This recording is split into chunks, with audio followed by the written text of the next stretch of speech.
Precision was recommended through a coworker, and I was having troubles with my truck at the time. I brought it in. They said, we're going to take a look at it, and we'll let you know what we can do for you. They took a look at it. They said, this is good, this is good, this is bad.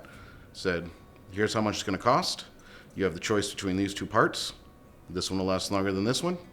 Okay, let's put the higher one in.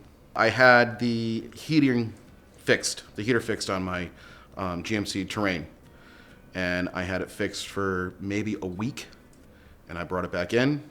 I said to James, the heater's making noise again. He goes, let's roll it in. We'll take a quick look at it.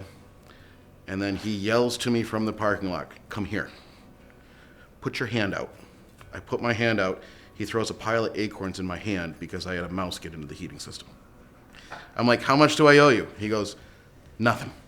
He goes, it's all set. You're good to go. Put peppermint oil on your engine.